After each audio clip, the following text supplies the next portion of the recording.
നമ്മുടെ നാട്ടിൻപുറങ്ങളിൽ നമുക്കത്ര സുപരിചിതമല്ലാത്ത ഒരുപാട് ചരിത്ര സ്മാരകങ്ങളുണ്ട്.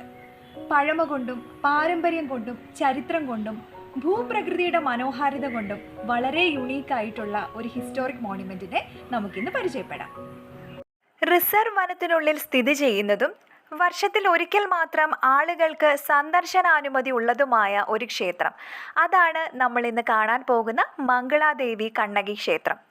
കേവലം ഒരു ക്ഷേത്രം എന്നതിനപ്പുറം ഇത് കേരള തമിഴ്നാട് അതിർത്തിയിൽ സ്ഥിതി ചെയ്യുന്ന ഒരു ചരിത്ര സ്മാരകമാണ്. ഏകദേശം 2000 വർഷത്തോളം പഴക്കം മംഗളാദേവി ക്ഷേത്രത്തിനുള്ളതായാണ് കണക്കാക്കപ്പെടുന്നത്. പ്രകൃതി രമണീയമായ പെരിയാർ വന്യജീവി സങ്കേതത്തിലാണ് ഈ ക്ഷേത്രം സ്ഥിതി ചെയ്യുന്നത്. സമുദ്രനിരപ്പിൽ നിന്നും 1337 മീറ്റർ ഉയരത്തിലാണ് ഇത് നിൽക്കുന്നത്. വർഷത്തിൽ ഒരിക്കൽ മാത്രമേ ഈ ക്ഷേത്രത്തിൽ പ്രവേശിക്കാൻ പറ്റൂ എന്നുള്ളതും മംഗളാദേവി ക്ഷേത്രത്തെ വ്യത്യസ്തയാക്കുന്നു. ഏപ്രിൽ അല്ലെങ്കിൽ മെയ് മാസം വരുന്ന ചിത്തിര പൗർണമി ദിവസമാണ് ഈ ക്ഷേത്രത്തിൽ ഉത്സവം നടക്കുന്നത്.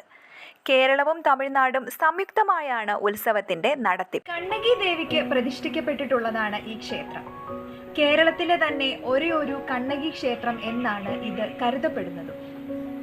കാലപ്പഴക്കം കൊണ്ട് വളരെ ശിഥിലമായ നിലയിലാണ് ഇന്ന് ഈ ചരിത്ര സ്മാരകം അവശേഷിക്കുന്നത്.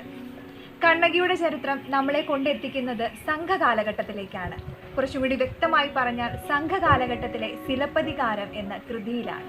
ഈ ക്ഷേത്രത്തെക്കുറിച്ചും ഇതാരു പണി കഴിപ്പിച്ചു, കൊടും വനത്തിൽ എങ്ങനെ ഇതുപോലൊരു ക്ഷേത്രം പണിയപ്പെട്ടു എന്നതിനെക്കുറിച്ചൊന്നും ഒരു വ്യക്തമായ ചരിത്രം നമുക്ക് പറയാനില്ല. പാണ്ഡ്യൻ വാസ്തുവിദ്യയ്ക്ക് സമാനമായ രീതിയിലാണ് ഈ ക്ഷേത്രം പണി കഴിപ്പിച്ചിരിക്കുന്നത്.